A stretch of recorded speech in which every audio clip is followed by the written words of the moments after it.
हर हर महादेव। मेरे चैनल मंदिर दर्शनम में आप सभी का स्वागत है। इस वीडियो में मैं हरतालिका तीज के विषय में संपूर्ण जानकारी दूंगी, इसलिए इस वीडियो को अंत तक अवश्य देखें क्योंकि इसमें बहुत सारी महत्वपूर्ण जानकारी होगी। अगर आप मेरे चैनल पर नए हैं तो मेरे चैनल को सब्सक्राइब अवश्य करें इसी प्रकार की वीडियो प्राप्त करने के लिए। तो चलिए आइए जानते हैं हम हरतालिका तीज के विषय में। भाद्रपद मास के शुक्ल पक्ष की तृतीया तिथि पर बेहद उत्साह के साथ हरतालिका तीज का त्यौहार मनाया जाता है। अगर धार्मिक मान्यता की माने तो इस व्रत को करने से वैवाहिक जीवन में सुख और समृद्धि बनी रहती है और पति पत्नी के रिश्ते मजबूत होते हैं व उनमें प्रेम बढ़ता है। धार्मिक मान्यता के अनुसार हरतालिका तीज के दिन महादेव ने प्रसन्न होकर देवी माँ पार्वती को वर मांगने के लिए कहा था।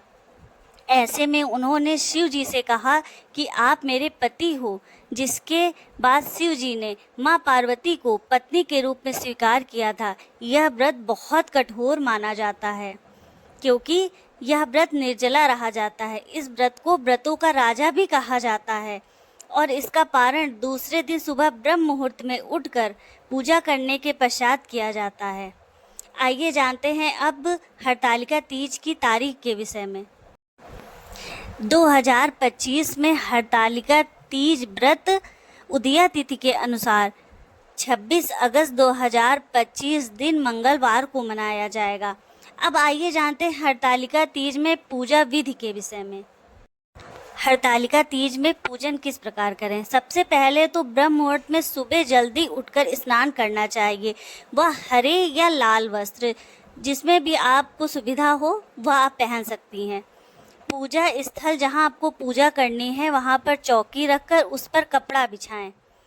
उसके पश्चात मिट्टी के भगवान शिव, माता पार्वती और गणेश जी, कार्तिक जी आप खुद से बनाएं तो बहुत उत्तम रहेगा। यदि आपको बनाने में किसी प्रकार की असुविधा हो तो आप आजकल बाजार में बहुत सारे प्रतिमाएं बनी बनाई मिलती हैं तो आप उन्हें भी ला सकते हैं। हरतालिका तीज में पूजन का समय होता है प्रदोष काल। प्रदोष काल के समय आपको अच्छे से तैयार होके पहले गणेश जी का पूजन करना है, उसके पश्चात शिव और माँ पार्वती का पूजन करना है। माता पार्वती को आपको 16 श्रृंगार अर्पित करना है। धूप दीप जलाएं और हरतालिका तीज की कथा पढ़ें।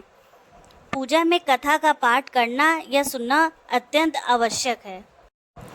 अब आगे हम जानते हैं हरतालिका तीज व्रत का महत्व, क्योंकि इसे हम व्रतों का राजा भी कहते हैं। विवाहित महिलाओं के लिए अखंड सौभाग्य की प्राप्ति कराता है। जो कन्याएं अविवाहित होती हैं उनके लिए मनचाहा वर प्राप्ति कराता है और परिवार में सुख शांति और समृद्धि प्रदान करने वाला यह व्रत है। अब जानते हैं हरतालिका तीज व्रत के नियम। आखिर इस व्रत के क्या महत्वपूर्ण नियम होते हैं। कुछ महत्वपूर्ण नियम हम जानते हैं। इसमें निर्जला व्रत रखा जाता है, अर्थात पानी तक नहीं पिया जाता है। दूसरे दिन पूजा करने के पश्चात ही हमें पानी पीना चाहिए। किसी का अपमान नहीं करना चाहिए। व्रत के दौरान अन्न तो ग्रहण करना ही नहीं चाहिए क्योंकि ये निर्जला व्रत है। शाम के समय भी विधि विधान से पूजन और आरती करनी चाहिए। ये वीडियो अत्यंत लंबा हो जाएगा, इस कारण मैं आपको हरतालिका तीज की कथा संक्षिप्त रूप में इसमें सुनाऊंगी। एक अन्य वीडियो बनाऊंगी जिसमें मैं सिर्फ हरतालिका तीज की कथा ही पढ़ूंगी, अन्य जानकारी नहीं दूंगी। तो आइए संक्षिप्त में इसकी कहानी हम सुनते हैं। सर्वप्रथम बोलिए हर हर महादेव। आइए अब इसकी संक्षिप्त कथा सुनते हैं। हरतालिका तीज की कथा माता पार्वती और भगवान शिव के पुनर्मिलन से जुड़ी है। पौराणिक कथा के अनुसार देवी पार्वती ने भगवान शिव को पति के रूप में पाने के लिए कठोर तपस्या की थी।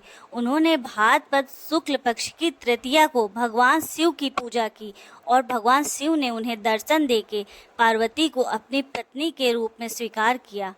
वह वचन दिया कि इस दिन को हरतालिका तीज के रूप में मनाया जाएगा। हरतालिका तीज की कथा संक्षेप में इस प्रकार है। देवी पार्वती जी की तपस्या। देवी पार्वती जी ने भगवान शिव को पति के रूप में पाने के लिए कठोर तपस्या की। इसके पश्चात देवी पार्वती की सखियों ने उनका अपहरण करके उन्हें जंगल में ले गईं, क्योंकि उनके पिता भगवान विष्णु से उनका विवाह कराना चाहते थे। देवी पार्वती ने जंगल में भगवान शिव की पूजा की, जिससे वे प्रसन्न हुए और दर्शन देकर अपनी पत्नी के रूप में उन्हें स्वीकार किया। बाद में हिमालय ने भी देवी पार्वती और भगवान शिव के विवाह की स्वीकृति दे दी। इस व्रत का महत्व। हरतालिका तीज का व्रत भगवान शिव और देवी पार्वती के पुनर्मिलन की खुशी में मनाया जाता है। सुहागिन महिलाएं अपने पति की लंबी आयु और सौभाग्य के लिए यह व्रत रखती हैं। यह व्रत भाद्रपद शुक्ल पक्ष की तृतीया को मनाया जाता है। कहा जाता है इस व्रत को करने से महिलाओं की सभी मनोकामनाएं पूर्ण होती हैं। इसलिए आप सभी इस व्रत को अवश्य करें। पूरी श्रद्धा भाव से माता गौरी और शिव जी का पूजन करें। निर्जला व्रत होने के कारण यह व्रत अत्यधिक कठिन माना जाता है, किंतु माता पार्वती और भगवान शिव की कृपा से सभी महिलाओं का आनंद पूर्वक यह व्रत पूर्ण होता है। अगले वीडियो में मैं आप सभी को इस व्रत की संपूर्ण कथा सुनाऊंगी। इसलिए मेरे चैनल को सब्सक्राइब करें व बेल आइकन प्रेस करें। धन्यवाद। हर हर महादेव।